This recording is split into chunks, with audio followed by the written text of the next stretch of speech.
जब जब ये बात होगी वो दोनों भड़केंगे, खासतौर पर वो लड़की। और अगर अपने आप को बेकसूर साबित करने के लिए वो शायान तक पहुंच गई तो अल्लाह ना करे। इसीलिए ये पेंडोरा बॉक्स हमें बंद रखना है। धीरे धीरे हम सुलग जाएंगे, आके थाम लो, बस तुम ही देखा करो, तुम ही मेरा नाम लो।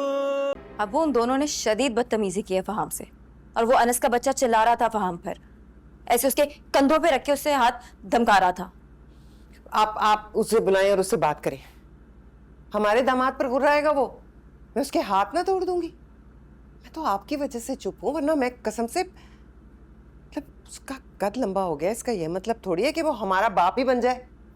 ये अनस का कसूर नहीं है शाजिया।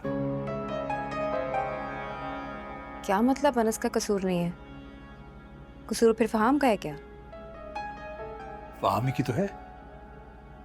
उसने क्यों ये बात छेड़ी? जब ये बात मंगनी के दिन खत्म हो गई थी तो इसको दोबारा दोहराने का क्या मकसद था?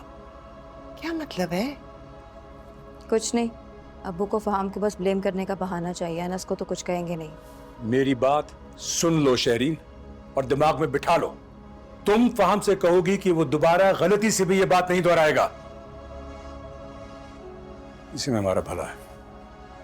हमारा भला मतलब? जब जब ये बात होगी वो दोनों भड़केंगे, खासतौर पर वो लड़की। और अगर अपने आप को बेकसूर साबित करने के लिए वो शायान तक पहुंच गई तो अल्लाह ना करे। इसीलिए ये पेंडोरा बॉक्स हमें बंद रखना है। बिल्कुल ठीक कह रहे हैं आप, मेरा तो इस तरफ ध्यान ही नहीं गया था। अब चला गया ना, अब गलती नहीं होनी चाहिए। अगर किसी के मुंह से ये बात निकलती है तो हमें ये बात बदलनी है। मैं नहीं चाहता शायान किसी मुश्किल में गिरफ्तार हो जाए। वो दोनों इस मामले में चलते पलते बम हैं। अब इस शायान की वजह से हम उन दोनों की बदतमीजी बर्दाश्त करनी पड़ेगी। क्या हो गया? भाई है वो तुम्हारा। क्या अम्मी? मैं फैक्ट्री जा रहा हूँ।